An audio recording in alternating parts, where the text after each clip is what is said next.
Cu ajutorul Domnului vă aduc un cuvânt care sună puțin straniu legat de masa pe care voi o aveți astăzi și despre care pastor Dani Rusu mi-a zis că este organizată în momentul... Ok? În momentul când mi-a zis Dani de evenimentul mai sus, bun, ăsta e motivul pentru care nici la biserică nu port așa ceva, dar e bine. Mă auziți? Da? Ăla era pulsul inimii mele. Bate cam încet, dar așa îmi bate inima.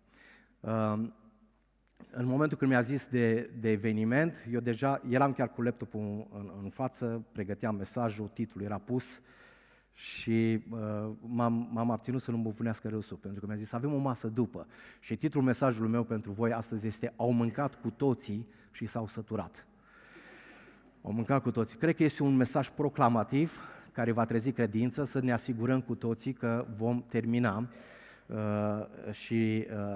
vom termina fiind săturați. Au mâncat cu toții și s-au săturat. Pasajul din care m-am inspirat este din Luca, capitolul 9, începând și voi citi cele două versete, versetul 16 și 17. Cuvântul Domnului spune așa: Iisus a luat cele 5 pâini și cei 2 pești și a ridicat ochii spre cer, le-a binecuvântat, apoi le-a frânt și le-a dat ucenicilor să le împartă norodului. Au mâncat toți și s-au săturat și au ridicat 12 coșuri pline cu firimiturile rămase. Duh Sfânt al lui Dumnezeu, Tu ești Duhul adevărului, Tu ești Cel care ne călăuzește în tot adevărul, Tu ești Cel care îl glorifici pe Iisus și pe Tatăl în mijlocul nostru. De aceea te chem să cobori peste noi toți, peste mine. Chemăm prezența Ta, manifestarea puterii Tale în mijlocul nostru. Și fă ca mana cerească, pâinea cea de toate zilele pe care Tu ai pregătit-o pentru noi astăzi, să fie împărțită fiecare dintre noi. Pentru fiecare context, pentru fiecare viață, pentru fiecare familie, pentru fiecare slujire, pentru fiecare lider. Mă rog ca Tu, Duhul Sfânt, să vorbești în mod specific pentru momentul la care ei se află. În numele Domnului Iisus m-am rugat. Amin. Știm cu toții, evenimentul este un moment în care Domnul Iisus săvârșește sau începe această mare minune, mulțirea pâinilor. Noi cu toții cunoaștem această istorisire, unde au fost hrănite mii de suflete. Ideea este că ceea ce îmi place din cuvântul lui Dumnezeu și mă bucură de fiecare dată și cred că este un dar pe care Dumnezeu mi l-a dat, de a mă duce dincolo de cuvintele pe care le văd. De mic am fost înzestrat de Dumnezeu cu imaginație. Și când m-am întors la Domnul, de multe ori mă întrebam la ce folos este imaginația în împărăția lui Dumnezeu. Pentru că nu trebuie să-mi imaginez, eu trebuie să primesc. Dar de foarte multe ori în studiul Scripturii, în cititul Scripturii, stau și îmi imaginez, intru acolo în acea atmosferă, pentru că vreau să trăiesc, vreau să văd lucrurile care s-au întâmplat din mai multe unghiuri. Ce vreau să vă spun este că această întâmplare, această minune, o poți găsi în toate cele 4 evanghelii. V-am citit cele 2 versete din Evanghelia după Luca, dar dacă te vei uita în fiecare evanghelie, Matei, Marcu, Luca, Ioan, vei vedea că este aceeași minune, dar fiecare accentuează niște lucruri diferite. Fiecare scoate în evidență niște chestiuni diferite și fiecare își împlinesc rolul lor și ne vorbesc într-un anumit fel. Fascinația mea cea mai mare și cred că este a tuturor celor care citesc Sfintele Scripturi și meditează la Scriptură, este că poți să vezi pasaje care astăzi îți vorbește într-un fel, peste luni îți vorbește în alt fel, peste ani pune accentul altfel. Asta este frumusețea Sfintelor Scripturi. Din această minune vom putea vorbi încă 2000 de ani dacă Domnul Iisus nu va veni. Asta este frumusețea. Și numai că putem vorbi și ne adânci privirile, este că ne oferă și revelație și hrană proaspătă. Ideea este că am făcut pentru voi și dacă îmi permiteți, am adus toate versetele împreună a acestei minuni din toate cele 4 evanghelii. Ca să înțelegem atmosfera, noi trebuie întotdeauna să citim contextul în care se întâmplă. Așa că, dacă îți plac sezoanele 1, 2, 3 din Netflix, din nu știu ce film. Ai văzut că în foarte multe filme începe actul 1 și se derulează, după aceea actul 2 se derulează. În timp ce actul 2 se derulează, se mai derulează un act în același timp. Așa că vreau să vă introduc împreună, mergem împreună în atmosfera acestei minuni. Ce s-a întâmplat înainte de această minune, ce se întâmplă în timpul minunii și ce se întâmplă după minune. Iar apoi, cu ajutorul Domnului, vă dau lucrurile care mi-au atins inima și mi-au schimbat viața de-a lungul timpului. Actul 1. Iisus a chemat pe cei 12 ucenici ai săi, le-a dat putere și stăpânire peste toți dracii și să vindece bolile. Apoi i-a trimis să propovădească împărăția lui Dumnezeu și să tămăduiască pe cei bolnavi. Ei au plecat și au mers din sat în sat, propovăduind Evanghelia și săvârșind pretutindeni tămăduieri. Asta s-a întâmplat înainte de această minune. Apostolii au plecat, împuterniciți, înzestrați cu autoritate de către Duhul Sfânt și punerea mâinilor Domnului Iisus și s-au dus și au făcut și au împlinit misiunea pe care Domnul Iisus le-a dat-o. Între timp se întâmplă ceva, actul 2. Regele Irod a pus mâna pe Ioan, l-a legat și l-a pus în închisoare. Regele Irod a poruncit să-i fie dat capul și a trimis un călău să-l decapiteze pe Ioan în închisoare. Capul a fost adus pe o tavă și dat Irodiadei. Ucenicii lui Ioan au venit, i-au luat trupul și l-au mormântat. Apoi s-au dus și l-au anunțat pe Iisus. În timp ce apostolii erau plecați, săvârșeau minuni, vesteau Evanghelia, se întâmplă o tragedie. Știm că Ioan Botezătorul, pe lângă faptul că era cel care umbla în puterea lui Ilie și pregătea o cale Domnului, știm că era și rudă. Și ce fac ucenicii lui Ioan? Îl îngroapă pe Ioan și se duc între timp la Domnul Iisus să-i dea vestea. Actul 3. Când a auzit acestea, Iisus a retras de acolo într-o barcă, spre un loc pustiu, ca să fie doar al lui, să stea el singur. În acel moment, apostolii s-au întors și au istorisit lui Iisus tot ce făcuseră. El i-a luat cu sine și s-a dus la o parte, lângă o cetate numită Betsaida. Iisus le-a zis: veniți singuri la o parte, într-un loc pustiu și odihniți-vă puțin. Căci erau mulți care veneau și se duceau și ei n-aveau vreme nici să mănânce. Au plecat dar cu corabia ca să se ducă într-un loc pustiu la o parte. Deci nici bine nu primise Domnul Iisus vestea. Este clar din pasaj, din ceea ce ne spune Duhul Sfânt prin Scripturi, că era îndurerat. Și noi știm, cei care am pierdut rude, prieteni apropiați, știm cum ne simțim imediat când se întâmplă.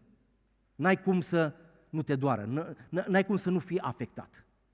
Și Iisus era afectat. Iisus și-a dorit un moment de intimitate. S-a dus într-o barcă și a zis: aici nu mă deranjează nimeni. Dacă n-ai fost niciodată în Israel, vreau să înțelegi un lucru. Nu prea ai unde să te ascunzi în Israel. E destul de ușor să fii găsit. Și de aceea apostolii s-au întors din misiune și s-au dus de l-au căutat și l-au găsit. Probabil Domnul Iisus avea un loc specific al lui unde se ruga, unde se încărca, unde se umplea cu Duhul Sfânt, unde căuta fața Tatălui. Și ei au știut exact unde să se ducă. Când Domnul Iisus avea nevoie de un timp, și noi știm fiecare dintre noi că sunt momente când nu mai vrem să facem nimic, nu mai vrem să auzim nimic, nu mai vrem să interacționăm cu nimeni, nu mai vrem nici măcar să slujim, și să știți că se întâmplă asta și păstorilor. Îți dedici un timp deoparte, îți pui un timp deoparte și când să începi să-ți revii, vin apostolii. Ei sunt plini de entuziasm, sunt plini de energie, ei vor să discute despre ce s-a întâmplat, cum au fost vindecați oamenii, cum au ieșit dracii din oameni, ei vin cu raportul misiunii. Și atunci îl vedem pe Domnul Iisus că iese din confortul personal, iese din contextul acela în care și l-a dedicat pentru sine și zice: ok, oamenii au nevoie și uitați-vă ce face. Îi ia deoparte și zice: aveți nevoie de odihnă. Sunt acolo principii pe care imediat o să le scoatem în relief, în evidență. Sunt principii ale vieții, sunt principii de slujire, sunt lucruri mai ales destinate celor care sunt implicați în mod activ în lucrarea Domnului. După orice victorie, ia-ți timp de celebrarea victoriei, ia-ți timp de odihnă. Pentru că vor veni alte bătălii, vor veni alte războaie. Actul 4. Oamenii i-au văzut plecând și i-au cunoscut, au alergat pe jos din toate cetățile și au venit înaintea lor în locul în care se duceau ei. Exact în momentul în care Domnul Iisus nici măcar nu și-a revenit și-a luat timp pentru ucenici, i-a pus deoparte că și-a dat seama că ei sunt obosiți, au nevoie de odihnă, nici măcar timp să mănânce n-au avut, oamenii i-au văzut.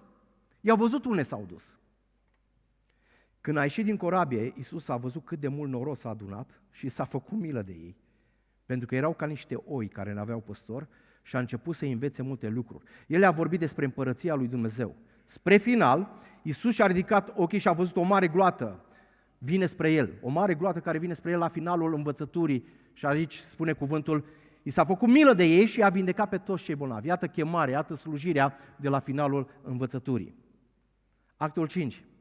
Când ziua a început să se sfârșească, cei 12 s-au apropiat. Și Iisus l-a văzut pe Filip și i-a zis, de unde avem să cumpărăm pâini ca să mănânce oamenii aceștia? Spunea lucrul acesta ca să-l încerce, pentru că știa ce are de gând să facă. Filip i-a răspuns, pâinile pe care le-am putea cumpăra cu 200 de denari n-ar ajunge ca fiecare să capete puțintel din ele. Acum, hai să ne închipuim, Domnul Iisus este păstorul, ne spune foarte clar că de dimineață până seara a ținut conferință. Deci el a predicat, a învățat, a avut slujiri, chemări repetate, diferite sesiuni. Cei 12 sunt bordul de lideri. Își dau seama că ei văd partea administrativă a lucrurilor. Ei văd că Domnul Iisus a întins cu lucrarea, dar n-a înțeles că oamenii au nevoie de mâncare. Da? Se apropie timpul și oamenii trebuie să mănânce. Și atunci, zice, grupul de cei 12, probabil Petru acolo fiind responsabil, zice, eu am mai pățit-o, i-am mai zis câte un lucru și mi-a zis că Satan a vorbit prin mine. Filip, du-te tu puțin și vorbește tu cu Domnul Iisus și spune chestia asta că sunt prea mulți. Și Filip zice, dar de ce mă trimiți pe mine? Du-te că ești mai diplomat. Probabil și-o încasase cel mai puțin. Și atunci Filip își frământă mâinile și Domnul Iisus îl vede și pentru că știa ce se întâmplă. Da, e sensibilitatea asta a liderului principal. De obicei el prevede, e proactiv, el vede mai dinainte să-i spui tu. Deja cam știe cam unde merg lucrurile. Și îl provoacă. De unde avem să cumpărăm pâini să mănânce oamenii aceștia? Ca orice lider cam știi cam ce buget ai. Nu? Și Dani m-a întrebat cam câți veniți. Să știe cam în ce buget se încadrează, nu? Eu ce să-i zic? Nu contează cât venim, că eu mănânc ca 10. Nu pot să-i spun asta. Stai liniștit, nu. Postesc. Și l-a blocat pe Filip. Imaginați-vă, Domnul Iisus, Filip și grupul de acolo. Filip îl văd transpirând. Păi avem 200 de denari. În versiunea Cornilescu zice 200 de lei, dar erau 200 de denari. 200 de denari undeva este bugetul, este salariul pe jumătate de an a unui om în vremea aceea. Se pot face calcule pentru că romanii își înregistrau comerțul. Poți să știi exact cât costă o pâine. Cu 200 de denari putea să-și cumpere pâine pentru 2000 de oameni. Și Filip stă încurcat și face să cură. 2000, păi cam 5000. Nu? Că ne zice Scriptura. Deci faptul că ne dă aceste indicii de 5000 fără femei și copii. E foarte important. Adică 5000 de bărbați, atenție, cap de familie. Așa se socotea. Bărbații, nu toți bărbații din biserica aceasta, ci cei care reprezintă, care sunt cap de familie. Și mulțiți voi. Orice cap de familie are, vă spun, măcar o soție. Da? Dintr-o dată ne ducem la 10.000. Pentru că nu erau baptiști sau carismatici să facă un copil sau doi, și nici Pentecostal 12, undeva era pe la mijloc media. Deci dacă vă duceți și socotiți foarte clar, se poate face un calcul aproximativ. Deci cifra se duce peste 15.000 lejer. Deci chiar 20.000 putem îndrăzni. 20.000 de oameni. Și Filip, transpirat, nu ne ajung bani, Doamne. Și parcă îl văd să întoarce grupul. Petru, ce ți-a zis, mă? Mi-a zis să o luăm pâini. Mergem mai departe. Actul 6. Atunci cei 12 s-au apropiat și i-au zis: lasă mulțimea să se ducă în satele și cătunele din prejur ca să găsească găzduire și provizii, fiindcă aici suntem într-un loc pustiu. Însă Iisus le-a zis: n-au nevoie să plece, dați-le voi să mănânce. Deci imaginați-vă, vine Filip transpirat, Petru, ce ți-a zis? A zis să cumpărăm pâine. Nu se poate, dar el nu-i... Păi avem 200 de denari, 2000 de oameni, aici sunt 20.000, nu vede clar că nu avem... Hai, ades cu toții. Și Petru îi împinge pe toți în față. El fiind liderul, da? El n-a mers primul, când apărea aici primul. Și merge în față și ajung cu toții. Doamne, ne-am consultat, am tras concluzii și lucrurile sunt clare. Avem o soluție, avem o viziune pentru noul an. Trimite-i în cetate, sigur vor avea un timp de pauză, conferința nu trebuie să țină o zi, întreagă cap-coadă, o putem împărți pe mai multe zile, trimite pe oameni în sate, își vor găsi pensiuni destule, își vor găsi locuri, fast food-uri, mall-ul este peste drum, este aproape, să nu mai întindem. Și aici cuvântul continuă, zice: unul dintre ucenicii lui Andrei, fratele lui Simon Petru, i-a zis, când Iisus i-a provocat: gândiți-vă la fețele lor. Ei deja a zis: asta e o idee bună, sunteți de acord că e o idee bună, nu? Și Domnul Iisus zice: nu, dați-le voi să mănânce. Și zice Scriptura, Andrei, fratele lui Petru, parcă îl văd pe Petru: du-te mă tu, du-te și zici ce faci și tu. Și zice: este aici un băiețel care are 5 pâini de orz și 2 pești, dar ce sunt acestea la atât de mulți? Dragilor, câți dintre voi au citit textul ăsta cel puțin o dată pe an? Îl știți cu toții, nu?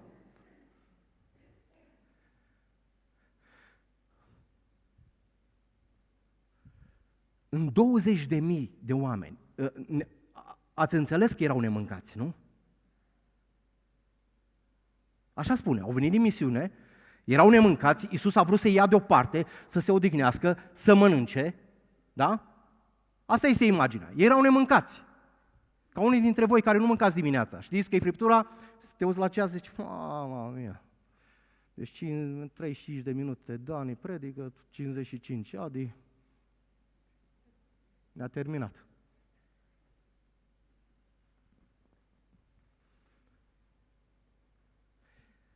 Ce a făcut Andrei în timpul predicii lui Iisus? A văzut pe băiețel. De unde știa el că e unul acolo cu niște pâini și niște pești? Venise de la McDonald's, fish fingers. Avea acolo sandwich-ul. Și băiatul probabil că mâncase. Și Andrei zicea: nu mânca tot. Mamă, mai stai, mai ușor. Eu cred că asta era rugăciunea lui Andrei. Dragilor, de multe ori noi spiritualizăm lucrurile și nu înțelegem umanitatea dintr-un text. Au fost oameni. Un moment de mărturisire publică. Câți dintre voi v-ați gândit deja la mâncare, fiind aici, când se termină mănânc? Mâna sus. Da? Cine n-a ridicat mâna, următoarea mărturisire.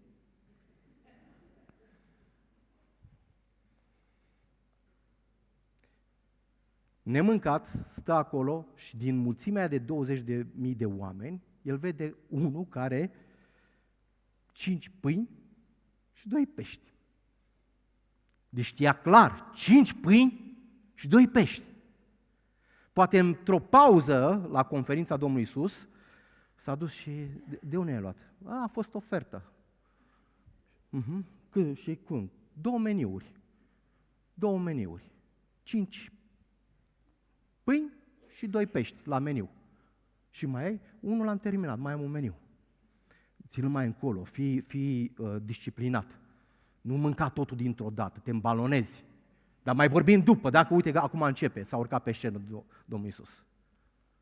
Lucrurile de genul ăsta s-au întâmplat, dragilor. Erau oameni, aveau stomac, aveau sistem digestiv și papile gustative.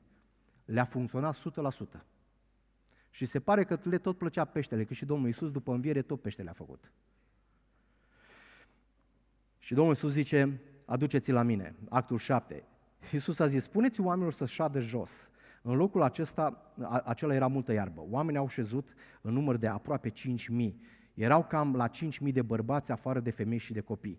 Atunci le-a poruncit să-i așeze pe toți și i-a așezat împărțindu-i pe grupe pe iarba verde. Aici s-au născut prima dată grupele de casă. Deci ideea grupelor de casă nu a inventat-o David Ian Ghiceu, deci terminați cu prostiile, este în Scriptură, da? Și primul picnic nu l-a inventat Centrul Creștin Brașov cu biserica, da? Deci a fost iarăși din nou aici. Deci ne zice clar, era iarbă, nu era pensiune, nu era nimic. Deci avem voie, da? Domnul Iisus zice, atunci le-a poruncit. Bun, și distruge și sistemul G12 de grupe de casă, pentru că zice să împarte în grupe de 100 și 50. Cum ar fi să fii lider la 100 de oameni? O pauză totală. Mă bucur, voi sunteți mai răi ca baptiștii care spun da și amin în inimă, doar în inimă. Da. Zice, Iisus a luat cele 5 pâini și cei 2 pești și a ridicat ochii spre cer și le-a binecuvântat. Apoi le-a frânt și le-a dat ucenicilor să le împartă norodului. Știți un lucru, și când am auzit asta prima oară, m-a șocat atât de tare și am stat și am citit și am zis, da mă, niciodată n-am văzut lucrul ăsta. Să citești un text, să-ți fie foarte cunoscut și să-ți dai seama că înmulțirea pâinii și a peștilor n-a făcut-o Domnul Iisus. Domnul Iisus a luat cele 5 pâini, a luat cei 2 pești, a ridicat ochii spre cer, le-a binecuvântat și a pus-o în mâna ucenicilor. E Biblie. E acolo. Și zice că ucenicii au luat și știți când a început miracolul? Când ei au acționat la porunca lui Iisus. Când ei au început să frângă pâinea, gândiți-vă la lupta fiecăruia, prin toate stadiile de umilință prin care au trecut. Lui ăla era foame, deci s-a dat de gol ce a ascultat el în timpul predicii. Da?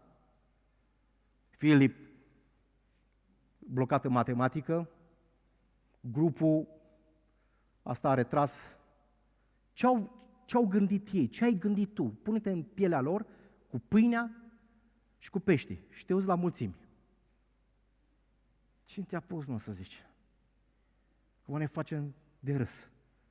Oameni care veneau cu un raport extraordinar. Au scos draci, au fost vindecați oameni, au fost vestită Evanghelia, au făcut aceleași minuni. Doamne, chiar și dracii ne sunt supuși. Și în momentul acela cu puținul care l-aveau în mână, în momentul când l-au rupt și au acționat, acolo ceva se întâmplă. Acolo are loc multiplicarea, înmulțirea, minunea de fapt. Imediat după aceea Iisus s-a grăbit, i-a grăbit pe ucenicii lui să urce în barcă și să traverseze marea, nu mai intru în detalii, ucenicii traversează, are loc o furtună, Domnul Iisus umblă pe apă, iarăși plin de credință, vindecări miraculoase, scoatere de demoni, 20.000 de oameni se hrănesc și mai rămân și încă 12 coșuri de resturi, care nu ne spune Scriptura ce au făcut, dar le-au rămas.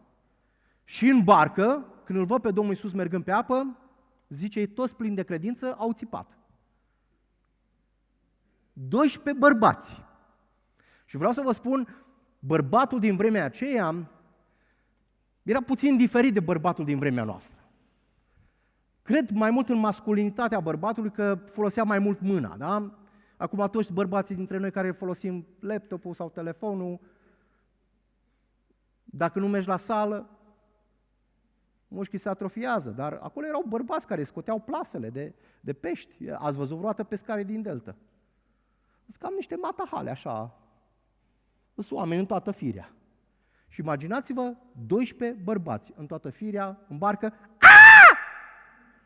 Asta au făcut. Așa, nu, eu vă spun ce spune Scriptura. Au țipat de frică. O nălucă. Da. Vă spunem un bun venit tuturor celor care ați venit astăzi la slujbă, că s-au trezit câțiva după. Iisus îl invită pe Petru, haide, vino Petru. Petru are o experiență care încalcă toate legile fizicii, merge pe apă.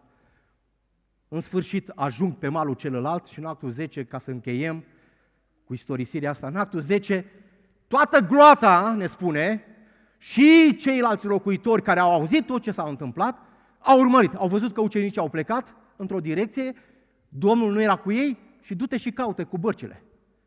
Deci a fost o întreagă cursă cu bărcile. Și au ajuns pe malul celălalt, la Capernaum, și zice Domnul Iisus, ia uitați cum se încheie. În ziua următoare, mulțimea care stătuse pe celălalt mal al mării a văzut că acolo nu era decât o singură barcă. Când cei din mulțime au văzut că nici Iisus, nici ucenicii lui nu sunt acolo, s-au urcat ei înșiși în bărci și s-au dus la Capernaum ca să-L caute pe Iisus. Când l-au găsit de cealaltă parte a mării, Iisus le-a zis, adevărat, adevărat vă spun că voi mă căutați nu pentru că ați văzut semne, ci pentru că ați mâncat din pâini și v-ați săturat. E foarte important să ne punem întrebarea asta. De ce îl căutăm pe Iisus?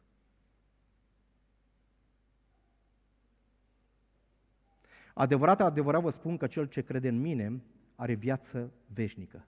Eu sunt pâinea vieții. Eu sunt pâinea vie care s-a coborât din cer. Dacă mănâncă cineva din această pâine, va trăi în veci. Și pâinea pe care o voi da eu pentru viața lumii este trupul meu. Dragilor, întreb secretara câte minute mai am? Mai am? Aha, nici la jumate n-am ajuns. E bine. Pe cât v-a ajutat contextul acesta mai larg? Început, evenimente paralele, desfășurarea lucrurilor și după aceea finalul. Pe cât v-a ajutat dintr-o dată să vedeți puțin o perspectivă diferită? Puteți ridica mâna sus, că eu știu că se dă voie, că de obicei cu mâinile amândouă sunteți împinși de echipa de închinare, dar eu vă cer doar o mână. Dragilor, principiul 1 care l-am învățat și cu care începe toată narațiunea asta pe care am dat-o. Gândiți-vă la Domnul Iisus, îi cheamă pe ucenici, își pune mâinile peste ei și îi trimite în slujire, plin de entuziasm. Sunt aici oameni pe care eu îi cunosc de mai bine de 22 de ani. Sunt oameni care sunt implicați de ani de zile în slujire. Câți dintre voi, după ani de zile în slujire, vă dați seama și puteți să spuneți concluzia mea că lucrurile arată total diferit decât le-ați visat voi vreodată, în sensul negativ? Eu pot să spun asta. Eu personal, dacă știam ce mă așteaptă în slujire, eu nu alegeam slujirea.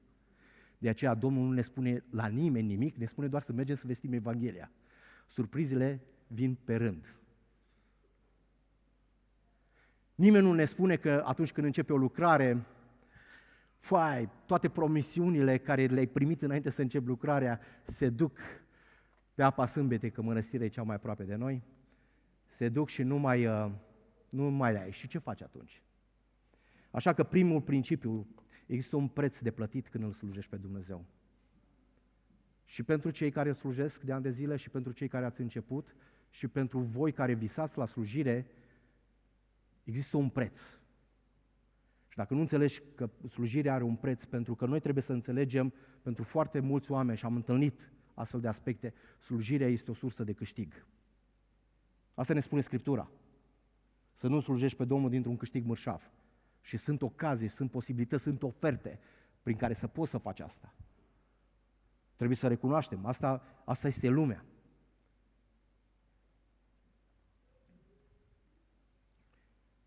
Dar un lucru care l-am învățat de la 17 ani, mergând pe stradă, când Domnul Iisus mi-a vorbit și mi-a arătat chemarea vieții mele, a zis: îți place?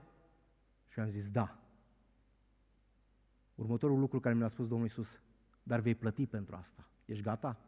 Și am zis: da. Am zis: da, că nu știam. Și de fiecare dată, dragilor, dacă ai lucrul acesta în mintea ta, că a-L sluji pe Dumnezeu implică un preț. De fiecare dată când vei ajunge în contextul în care trebuie să plătești preț pentru lucrare, adu-ți aminte că Iisus a spus asta: dacă eu am suferit, noi nu avem nicio șansă să scăpăm de asta. Și nu vorbesc de suferința fizică, aici vorbesc de suferința în slujire. Credeți că i-a fost ușor Domnul Iisus să investești 3 ani de zile într-un om, să dai totul pentru acel om, să încredințezi banii lucrării, și vă spun că avea mulți bani, și să te vândă? Știți pe cât l-a vândut? Un denar era plata pe o zi. Plata pe o lună. Ce-a făcut eu de asta? Fiul satanii, fiul pierzării. Știți care e problema? Citiți cu atenție Scripturile. În Scriptură ni se promite că va fi un fiu al pierzării, dar nu ni se promite că va fi Iuda.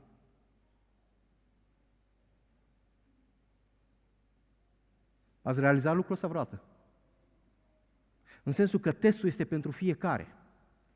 Testul a fost pentru fiecare. Și Petru putea să spună: am mai jignit? Ai zis că Satan a vorbit prin mine? Și pleacă. Să stai cu Iisus, am învățat un lucru după 30 de ani de implicare activă, am învățat un lucru: să stai cu Domnul Iisus nu e foarte comod. Și asta e iarăși e Scriptura. Domnul Iisus, când intră în casa unui om, îi spune lucrurile care nu le-a făcut. Eu nu aș face asta. Dacă m-a invitat la masă, eu nu aș spune: băi, hai să spun lucrurile care sunt în neregulă în familia ta și în casa asta. Dar asta a făcut Iisus. Și înțelegeți că a nu-ți face chip cioplit este mult mai aproape de noi decât credem. A-ți face chip cioplit este să-ți faci o imagine a lui Dumnezeu, a lui Iisus Hristos, alta decât îți spune Scriptura.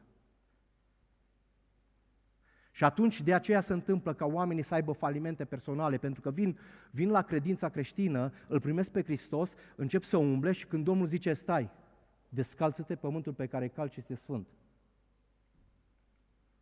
Păi cine? Eu n-am știut că trebuie să mă descalț. Și nu înțeleg creștinismul prin prisma aceea. Dacă astăzi ar veni aceeași istorie pe care au trăit-o primii creștini, cărora le datorăm, da? Noi astăzi stăm cu Scripturile în brațe și ne rugăm și ridicăm mâini și avem închinare faină și atmosferă faină, pentru că au fost mii, zeci de mii, sute de mii de martiri. Oameni care au plătit cu viața, decapitați ei, copiilor, soțiile lor. De ce? Pentru că au fost puși să aleagă. Să nu credeți că a fost foarte, foarte complicat. Îi aducea în fața unui altar, asta spune istoria, îi aducea în fața unui altar și zicea: uite, aici e statuia Cezarului, era un bol în care ardea niște jar și zice: presară puțină tămâie și spune: Cezar este domn.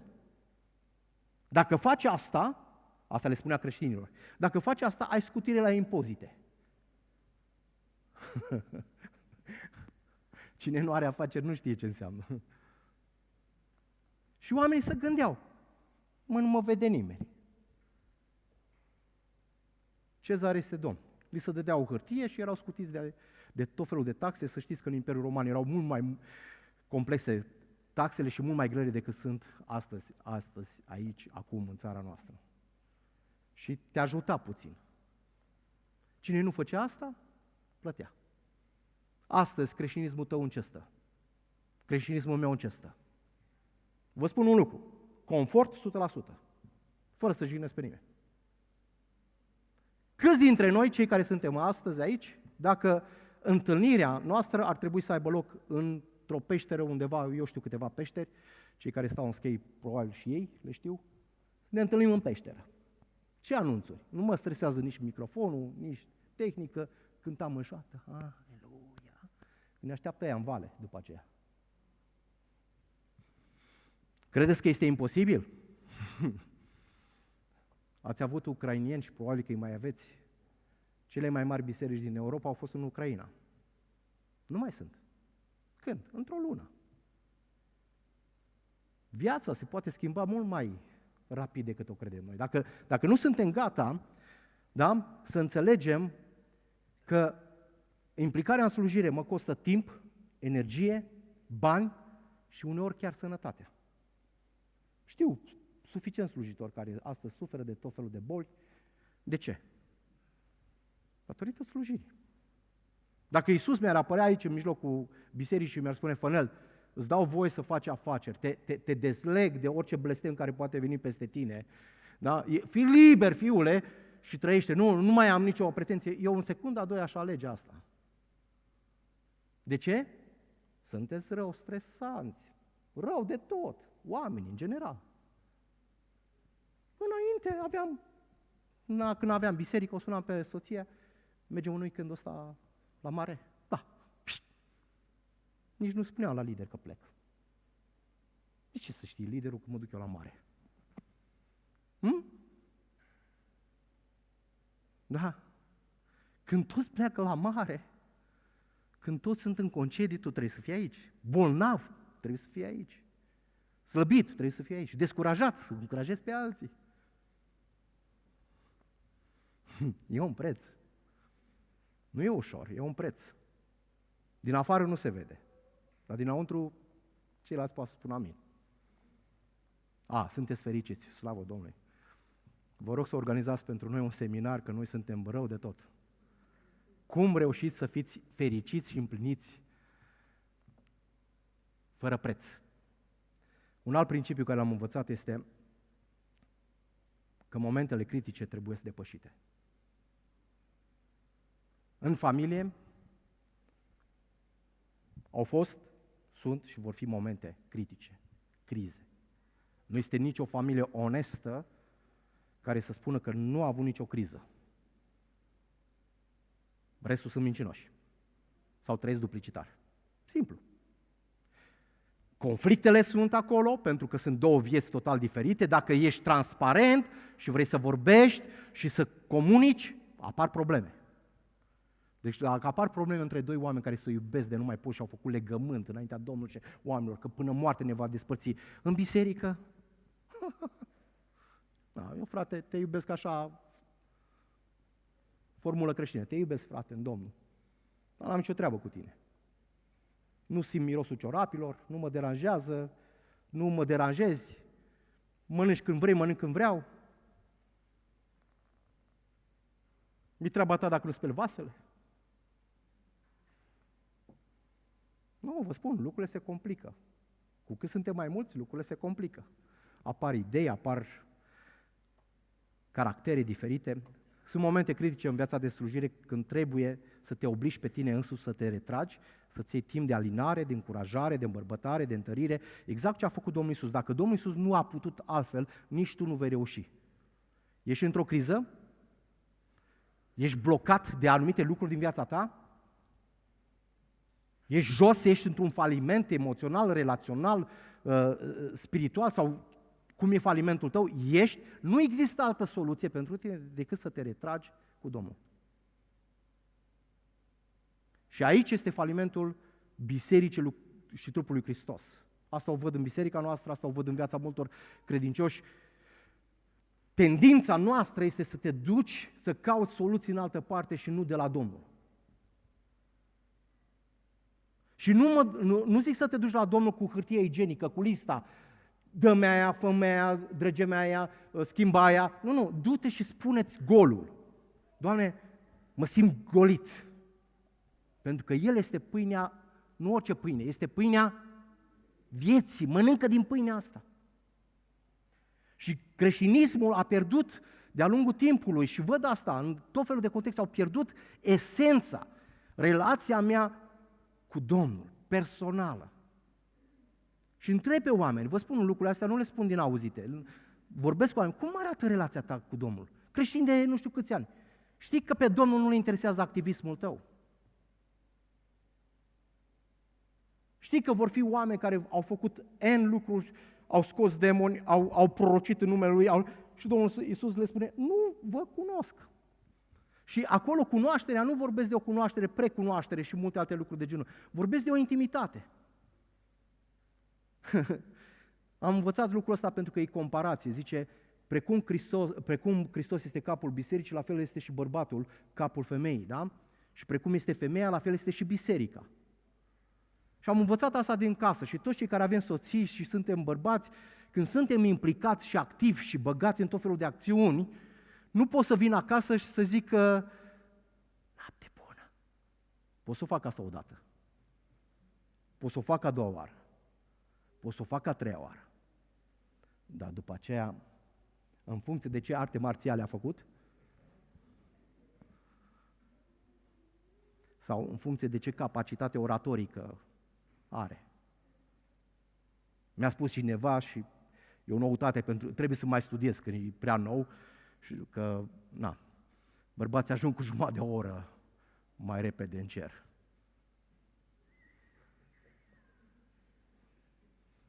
Și am zis, ce, de unde ai scos asta? Și mi-a dat și versetul, zice că când Domnul Iisus a rupt pe cetea, pentru jumătate de oră a fost liniște în cer. Și atunci am realizat, zic, dragilor, nu merge, nu poate funcționa. Cât de mult ți-ai iubit soția și cât de mulți bani aduci acasă și cât de mari miracole și lucrări faci, dacă relația este șubredă, e ceva disfuncțional.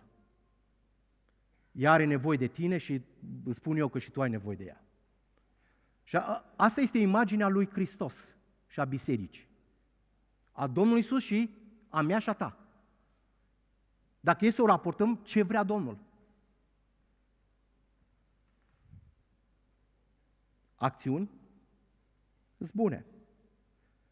Dar când uităm de Cel care ne-a trimis, e o problemă.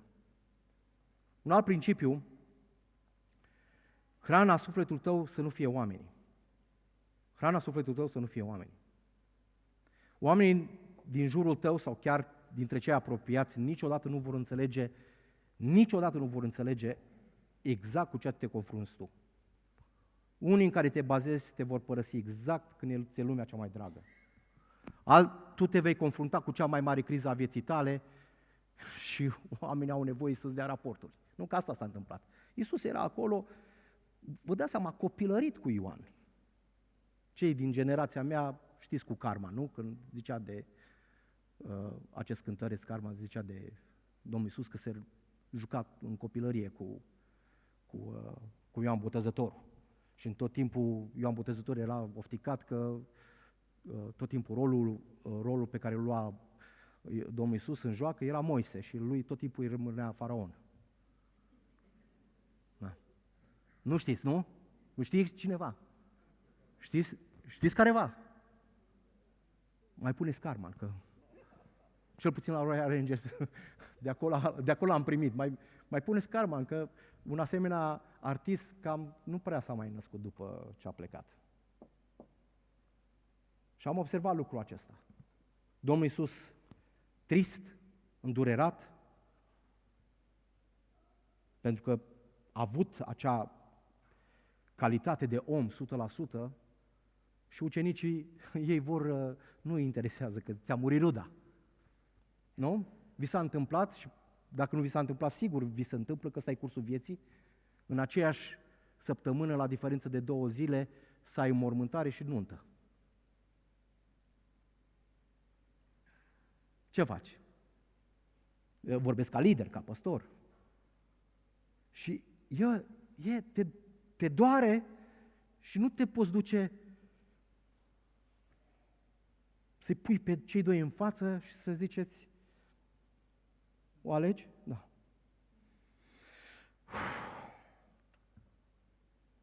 O iei de nevastă? Da. Până moartea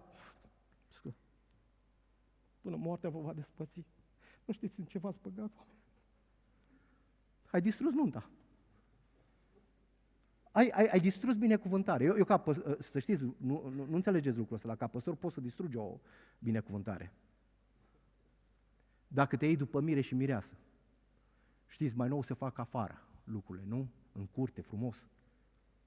Și nu pot să-mi scot din minte imaginea asta de binecuvântare. Stăteam cu ei doi și la vreo câteva sute de metri se vedea perdeaua de ploaie cum venea. Vă binecuvântez în numele Tatălui, a Fiului. Pentru că a plouat, au fugit toți înăuntru, a fost un dezastru. Am zis că așa ceva nu mai fac, decât dacă se asigură că suntem sub ceva acoperit. Da, oameni buni, nu vă hrăniți din ce spun oamenii. Omul întotdeauna este Scriptură, se va uita la ce izbește ochiul. Singurul care îmi cunoaște inima și singurul care îți cunoaște inima e doar Domnul. Și sunt tentat, mă lupt cu asta, pentru că este parte din umanitatea noastră. Nu m-a încurajat. Eu mi-aduc aminte prima încurajare care mi-a dat-o pastorul Herman Maier când am predicat. Ai zberat prea tare microfon.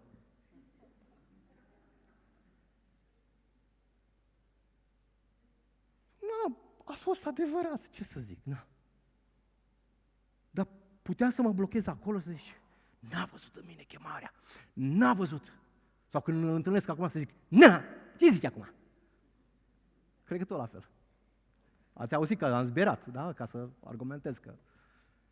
Dragilor, m-am hrănit din ce spun alții. Și hrana nu trebuie să fie, pentru că dacă nu-ți găsești sursa din care să te hrănești, da? Poate Domnul Iisus, n-ați înțeles, Domnul Iisus nu s-a dus cu ucenicii, ia spuneți, ați făcut minuni în numele meu, wow, și știu lumea de mine acum, wow, nu. El s-a dus acolo să le slujească. S-a pus la picioarele lor. Și e greu, dragilor, să slujești unor oameni care nu vrei să le slujești. Și acum aveți lideri simpatici, ei vă iubesc pe toți 100%, în egală măsură. Nu e așa.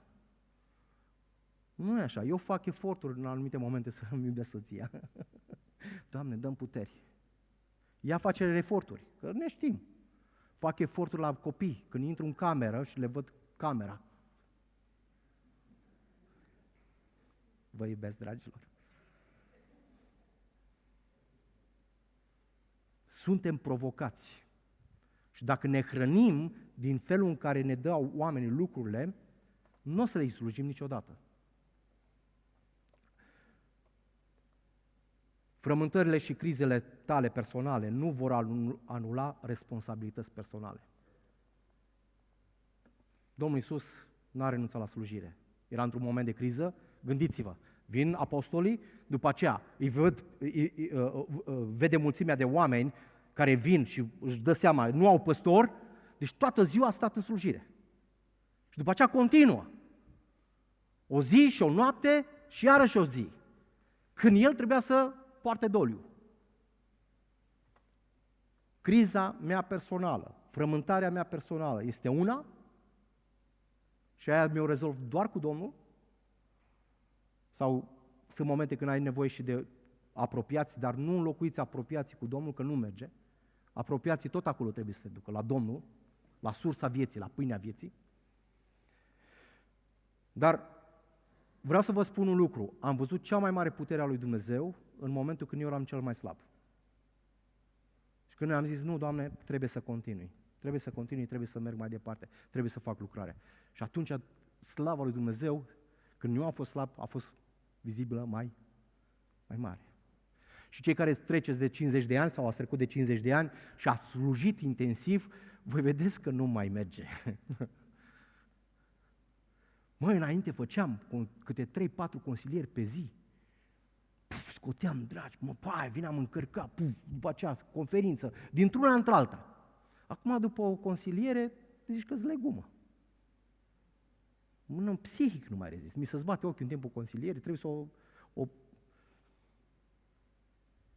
Puterea rămâne, dar în schimb trupul devine slab. Și trebuie să țin cont și de asta. Un lucru care simt să-l spun și cred că aici este un faliment în lumea creștină general vorbind. Odihna este o poruncă și pentru tine. Sabatul. Sabatul este o poruncă și pentru noi. Nu ni s-a dat 9 porunci ad literam să le împlinim și pe a 10-a așa simbolic. E simbolică că a fost e sabatul ăla în Hristos. Nu. Atenție. Fiecare poruncă, dacă e să o studiem și să o analizăm, fiecare poruncă este simbolică și are impact spiritual, dar fiecare poruncă este și ad literam. Eu nu pot să înțeleg ceva simbolic prin a nu curvi. E doar un simbolic. Sau a nu fura. E o chestiune simbolică. Nu, este ad literam. Și dacă Domnul spune, onorează-mă, că atenție, să-L onorez printr-o zi de sabat, de odihnă. Și de aceea e recomandat ca păstorii sabatul lor să fie lunea. Da? Pentru noi toate zilele sunt la fel, dar ok, de aceea dacă sunt la fel, ia-ți o zi liberă. Că-i luni, că-i marți, că-i miercuri, ia-ți o zi liberă. Nu merge.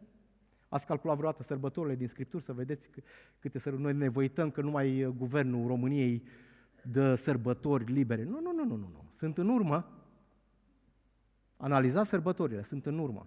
De ce? Pentru că trupul tău numai în felul acesta, prin odihnă, se reface. Și cei care aveți sportivi, că am înțeles că au fost câțiva care au sportivi, la fel cum avem și noi în familie, regenerarea trupului se face prin somn și odihnă. Nu trebuie să faci nimic în timpul ăla, dar nimic.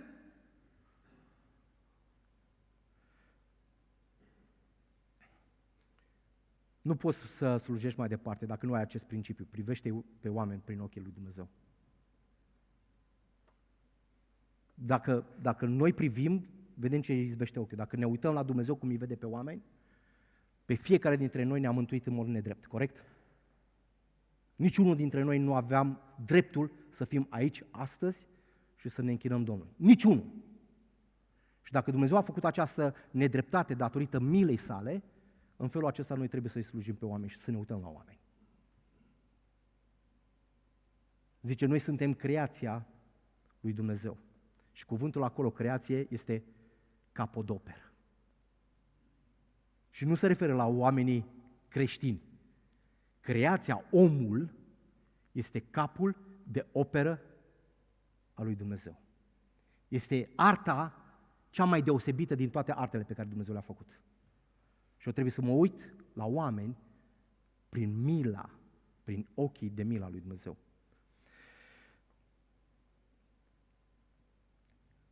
Și ajung la ultimele principii, că timpul mi s-a scurs. Învață să depinzi 100% doar de Domnul. Nu te baza pe banii care ai în buzunar, pe cei 200 de denari, nu te baza pe pâinile, cele 5 pâini din Happy Meal-ul copilului, nu te baza pe lucruri care le ai în mână. Niciodată lucrarea Domnului, niciodată în viața asta, umblarea cu Domnul adevărată, autentică, nu se bazează pe ceea ce tu poți să faci. Și vreau să vă spun un lucru, pentru că trăim tot felul într-o lume atât de profetică, iată ce va veni, ne va cipa pe toți, va veni criza mondială, cumpărați aur, nici nu mai știi pe cine să asculți, cum să asculți, nici nu știi unde să te bagi, știi? Varianta cea mai bună este să-ți faci o chestie așa, să ne luăm cu toții de pe acum, unde să ne îngropăm și să mai respirăm pe afară, nu? Dragilor, indiferent cum va fi lumea aceasta, noi trebuie să înțelegem că poporul lui Dumnezeu este poporul lui Dumnezeu și Dumnezeu își poartă de grijă poporul său. Și în toată istoria, în toate cele 2 războaie mondiale și în orice parte a istoriei, când oamenii credincioși au fost alături de Domnul, Dumnezeu le-a purtat de grijă în cele mai dificile momente. Și dacă ar trebui să trecem printr-un deșert, cade bomba atomică și noi suntem în deșert, Dragilor, suntem singura rasă de pe pământul ăsta, poporul Dumnezeu mă refer, suntem singura rasă de pe pământul ăsta care avem promisiuni. În deșert nu ne mai trebuie mall pentru îmbrăcăminte, nu mai ne trebuie Lidl, Auchan, Dumnezeu ne are meniu de restaurant de 5 stele, să mănânci prepeliță, în deșert e ceva. Prăjituri, apă proaspătă din stâncă. Asta s-a întâmplat timp de... Da, și în funcție de escatologia care o ai, de înțelegerea vremurilor de pe urmă, că mai trăim noi 50 de ani sau mai mult sau mai puțin, asta nu contează. E garantat că 40 de ani ieșim la liman. Nu va mai fi criza energetică, stâlpul de foc. Încălzirea globală, stâlpul de nor. Și așa putem continua. Depindeți 100% de Domnul. Și am învățat și ce vă spun este vital. Am avut zile trecute în birou la mine un om de afaceri creștin dintr-o biserică tradițională. A venit disperat pentru că a intrat într-o criză financiară și când trăiești așa pe light, când nu trăiești supranaturalul care îl găsim în această întâmplare, dată ca pildă nouă, că Dumnezeu în imposibilitate a creat posibil. Din nimic a creat ca 20.000 de oameni să fie hrăniți. Când nu ai această viziune și această perspectivă, vreau să vă spun, mai devreme sau mai târziu, vei merge pe drumul greșite. Că numai o viziune corectă te ține de Dumnezeu. Și omul ăsta, credincios, disperat, îi vine ispita. Un om îi spune, cunosc pe cineva foarte suspus, lucrează cu guvernul României, e medium, intră în transă, bla, bla, bla. Sar peste detalii care nu am voie să le spun, dar se duce, medium intră în transă și începe să îl binecuvânteze, simte fizic, își revine total, wow. Și a venit în birou la mine pentru că era disperat, a auzit că mă rog pentru eliberare și așa mai departe, zice, nu mai știu ce să fac pentru că zilele trecute m-am trezit noaptea strâns de gât și levitam la 1,5 metru. Baptist. A trăit prima minune din viața lui, dar nu a Domnului. Dragilor, matematica lui Dumnezeu nu este matematica noastră. Economia lui Dumnezeu nu este economia noastră. Resursele lui Dumnezeu nu sunt resursele noastre. Ridicați-vă ochii de la buzunarul vostru, de la mâna voastră, de la contextul vostru, uitați-vă și credeți că Dumnezeu poate, este în stare și vrea să ne dea mai mult. Și se pot întâmpla lucruri. Dacă ne-am fi blocat în lucruri materiale, nu am fi mai văzut lucrurile spirituale ce urmau după, mersul pe apă și așa mai departe. Lucruri extraordinare le poți pierde când grăbești, când te duci să cauți cu mâna ta rezolvarea problemelor. Lasă ca Dumnezeu să fie mântuitorul și salvatorul tău, nu mâna ta, nu resursele tale. Iisus este pâinea cea de toate zilele. Iisus este pâinea vieții. Iisus este singura pâine care îți poate sătura sufletul. Mănâncă din ea. Mănâncă din această pâine și viața veșnică, adică viața lui Dumnezeu, va coborî în tine. Aș dori să vă invit să vă ridicați în picioare cu acordul pastorilor Bisericii Centru Creștin Brașov. Vreau să vă conduc într-un mic moment de slujire. Nu vreau să plec din locul acesta fără ca Dumnezeu să vă împărtășească din ceea ce a pus deoparte, din darurile Lui, din binecuvântările Lui. Exact cum spunea Apostolul Pavel, din darurile care le am să vi le împărtășesc. Dacă ești astăzi în locul acesta și ai nevoie de un răspuns concret, de o minune concretă, fie că e vorba de gândurile tale, fie că e vorba de emoțiile tale, fie că e vorba de trupul tău, fie că e vorba de contextul tău, nu te limita la ce nu ai, ci lasă-L pe Dumnezeu. Pâinea s-a mulțit în mâna ucenicilor. Binecuvântați suntem deja cu toate binecuvântările în locurile cerești, cu tot felul de binecuvântări. Lăsați să vină în viața voastră. Și dacă chiar ai nevoie de un moment de slujire cu cântecul care îl vom încheia, o să te invit să vii aici în față. Și cu ajutorul Domnului o să ne rugăm pentru tine. Și cuvântul spune, Domnul Iisus putea să zică, rugați-vă, cereți și veți fi vindecați. Nu zice, iată semnele care vor însoți pe cei ce vor crede. Își vor pune mâinile și bolnavii se vor face sănătoși. Lăsați ca prezența Duhului Sfânt să vă pătrundă. Lăsați ca prezența Domnului să vină în contextul în care vă aflați. Și dacă sunt lucruri concrete, adu-le înaintea Domnului. Vino aici în față, am înțeles că obișnuiți. Vino aici în față și ne vom ruga concret pentru viața ta. Ne vom ruga concret pentru situația ta. Și Dumnezeu poate să facă mai mult decât cerem sau gândim